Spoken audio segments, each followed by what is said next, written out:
നമസ്കാരം. മലയാളി വാർത്തയിലേക്ക് സ്വാഗതം. അമേരിക്കയെ സംബന്ധിച്ച് ഈ യുദ്ധ ഭീതി നിലനിൽക്കുന്നതിനിടയിൽ ചെറിയൊരു ആശ്വാസമായിട്ട് അമേരിക്കയുടെ തകർന്നു വീണ യുദ്ധവിമാനത്തിലെ പൈലറ്റിനെ കണ്ടെത്തിയിരിക്കുകയാണ്. ഇറാനിൽ തകർന്നു വീണ F-15E യുദ്ധവിമാനത്തിലെ പൈലറ്റിനെ കണ്ടെത്തിയെന്നുള്ള വാർത്തകളാണ് പുറത്തു വരുന്നത്. പൈലറ്റിനെ രക്ഷപ്പെടുത്താനുള്ള ശ്രമങ്ങൾ നടക്കുകയാണെന്നാണ് US ഉദ്യോഗസ്ഥർ അറിയിച്ചിരിക്കുന്നത്. പ്രദേശത്ത് അതിശക്തമായ ഏറ്റുമുട്ടൽ നടന്നതായാണ് വിവരം. പൈലറ്റിന് ഇതുവരെ ഇറാൻ അതിർത്തിക്ക് പുറത്ത് എത്തിച്ചിട്ടില്ലെന്നും US അധികൃതർ മാധ്യമങ്ങളോട് പറഞ്ഞു. പൈലറ്റ് വനിതയാണോ പുരുഷനാണോ എന്നതും വ്യക്തതയില്ല. ഇറാന്റെ സൈനിക ശക്തി പാടെ തകർത്തെന്ന് US പ്രസിഡന്റ് ഡൊണാൾഡ് ട്രംപ് വീരവാദം മുഴക്കിയതിന്റെ രണ്ടാം ദിനമാണ് 2 US യുദ്ധവിമാനങ്ങൾ ഇറാൻ വെടിവെച്ചിട്ടത്. അമേരിക്കയുടെ യുദ്ധമുഖങ്ങളിലെല്ലാം തന്നെ ഏറ്റവും കരുത്തരായിട്ടുള്ള 2 യുദ്ധവിമാനങ്ങളാണ് ഇറാനിൽ തകർന്നു വീണത്. അമേരിക്കയെ സംബന്ധിച്ചിടത്തോളം അത് ഏറെ ഞെട്ടലുണ്ടാക്കിയിരുന്നു. തെക്കൻ ഇറാനിൽ തകർന്നു വീണ F-15E വിമാനത്തിലുണ്ടായിരുന്നവരിൽ ഒരാൾ രക്ഷപ്പെട്ടിരുന്നുവെങ്കിലും പൈലറ്റിനെ കാണാതാവുകയായിരുന്നു.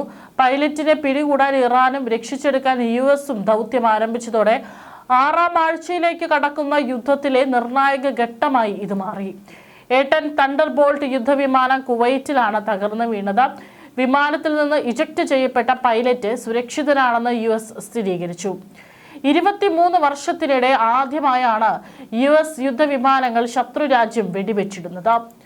2003 ഇറാഖ് യുദ്ധത്തിനിടെ USന്റെ A-10 തണ്ടർബോൾട്ട് വിമാനം ഇറാഖ് വെടിവെച്ചിട്ടിരുന്നു. ഇറാന് നടത്തിയ ശക്തമായ ആക്രമണത്തിൽ ഉന്നത സൈനിക നേതാക്കളെ വധിച്ചതായി US പ്രസിഡന്റ് ഡൊണാൾഡ് ട്രംപ് ഇപ്പോൾ ആരോപിക്കുന്നുണ്ട്. ഇതിനിടയിലാണ് തങ്ങളുടെ പൈലറ്റിനെ കണ്ടെത്തി. പക്ഷേ ഇറാൻ അതിർത്തിക്കുള്ളിൽ നിന്ന് പുറത്തേക്ക് എത്തിക്കാനായിട്ട് സാധിച്ചിട്ടില്ല. അതിനുള്ള ശ്രമങ്ങൾ അവിടെ നടക്കുകയാണ്. ഇതിനിടയിൽ അവിടെ കനത്ത പോരാട്ടമാണ് ഇറാനും അമേരിക്കയും തമ്മിൽ നടന്നുകൊണ്ടിരിക്കുന്നത്. ഇന്ന് സമൂഹ മാധ്യമമായ ട്രൂത്ത് സോഷ്യലിലാണ് ഇപ്പോൾ ട്രംപ് പുതിയ അവകാശവാദം ഉന്നയിച്ച് രംഗത്ത് വരുന്നത്. ഒരു വീഡിയോയും പങ്കുവച്ചിട്ടുണ്ട്. ഇറാനെ മോശമായി വിവേകമില്ലാതെയും നയിച്ച നിരവധി സൈനിക നേതാക്കൾ ആക്രമണത്തിൽ കൊല്ലപ്പെട്ടു എന്നാണ് ട്രംപ് പറഞ്ഞിരിക്കുന്നത്. 48 മണിക്കൂറിനുള്ളിൽ അമേരിക്കയുമായി കരാറിലെത്തിയില്ലെങ്കിൽ ഇറാനുമേൽ നരകം പെയ്തിറങ്ങുമെന്നാണ് ട്രംപ് അന്ത്യശാസനം നൽകിയിരിക്കുന്നത്. അമേരിക്കയ്ക്കും ഇസ്രായേലിന് വലിയ സർപ്രൈസ് വരുന്നുണ്ടെന്നും അതിനി അല്പസമയം മാത്രമേ എടുക്കൂ എന്നാണ് ഇറാനിയൻ സുരക്ഷാ ഉദ്യോഗസ്ഥരുടെ ഇതിനുള്ള മറുപടി. അതായത് ഇറാനിൽ 48 മണിക്കൂറിനുള്ളിൽ നരകം പെയ്തിറങ്ങുമെന്ന് ട്രംപ് ഭീഷണി മുഴക്കുമ്പോൾ ഒരു വലിയ സർപ്രൈസ് ആണ് അമേരിക്കയ്ക്കും ഇസ്രായേലിനും വരാൻ പോകുന്നത് എന്നാണ് ഇറാന്റെ മറുപടി. അതെന്താണ് എന്നുള്ള ഒരു ആശങ്കയിലാണ് ലോകരാജ്യങ്ങൾ. തങ്ങളുടെ പദ്ധതികൾക്കും നിശ്ചിത ലക്ഷ്യങ്ങൾക്കും അനുസരിച്ചാണ് യുദ്ധത്തിൽ ഇറാൻ മുന്നോട്ട് പോകുന്നതെന്നും റിപ്പോർട്ടുകളുണ്ട്. അമേരിക്കയുടെ ലക്ഷ്യങ്ങൾ കൃത്യമല്ലെന്ന് ഉദ്യോഗസ്ഥൻ അവകാശപ്പെട്ടു. ഇറാനിലെ പാലങ്ങൾ ആക്രമിക്കുമെന്ന ട്രംപിന്റെ ഭീഷണിയും ഉദ്യോഗസ്ഥൻ തള്ളി. US ഇറാൻ സമാധാന ചർച്ചകൾ തടസ്സപ്പെട്ടെന്ന റിപ്പോർട്ടുകൾ തള്ളിക്കളഞ്ഞ് പാകിസ്ഥാനും. അത്തരം വാർത്തകൾ അടിസ്ഥാനരഹിതവും ഭാവനാ സൃഷ്ടിയുമാണെന്നാണ് വിദേശകാര്യ മന്ത്രാലയ വക്താവ് താഹിർ അദ്രാബി വ്യക്തമാക്കിയത്.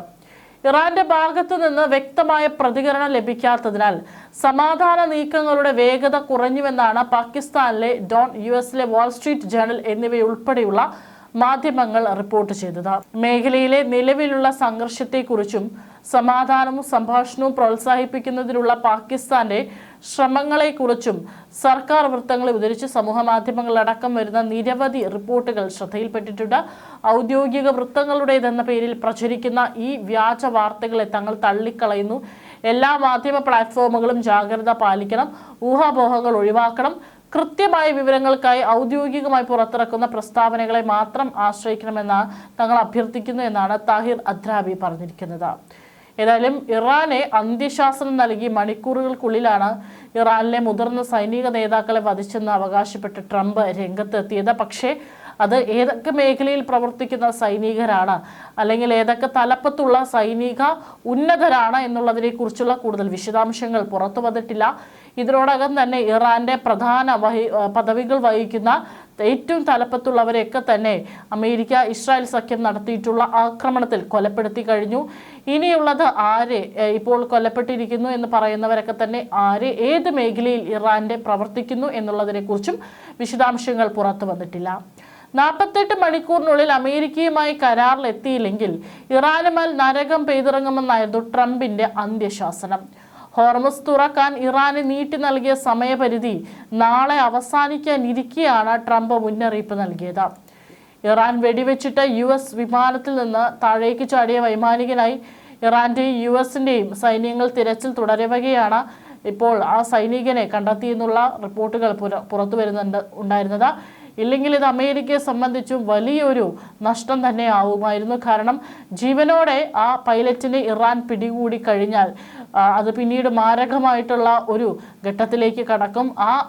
ആ പൈലറ്റിനെ വെച്ചുകൊണ്ടൊരു വിലപേശൽ അമേരിക്കയുമായി നടത്താൻ ഇറാൻ പിന്നീട് തുനിയും എന്നുള്ള കാര്യങ്ങളൊക്കെ തന്നെ അമേരിക്കയെ ഭയപ്പെടുത്തുന്നുണ്ടായിരുന്നു. പക്ഷെ അതിനിടയിലാണ് പൈലറ്റിനെ കണ്ടെത്തിയിട്ടുണ്ട്. പക്ഷേ ഇറാൻ അതിർത്തിക്കുള്ളിൽ നിന്ന് പുറത്തേക്ക് എത്തിക്കാൻ ഉള്ള എല്ലാ ശ്രമങ്ങളും അവിടെ തുടരുകയാണെന്ന് റിപ്പോർട്ടുകൾ പുറത്തു വരുന്നത്.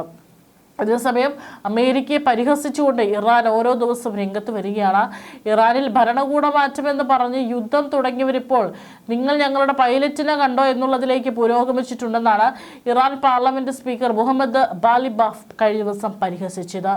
ഇറാന്റെ നാവിക വ്യോമസേനകളെ തകർത്ത് തരിപ്പണമാക്കിയെന്നും US അവകാശപ്പെടുമ്പോഴും അതിനേക്കാൾ ശക്തമായിട്ട് 2 യുദ്ധവിമാനങ്ങളാണ് അമേരിക്കയുടെ ഇറാൻ അടിച്ചിട്ടിരിക്കുന്നത്. അതായത് സൈനിക ശക്തിക്ക് ഒരു കുറവും ഇവിടെ സംഭവിച്ചിട്ടില്ല എന്നുള്ള മറുപടി ഇറാൻ ഇവിടെ പകരം നൽകിക്കൊണ്ടിരിക്കുകയാണ്.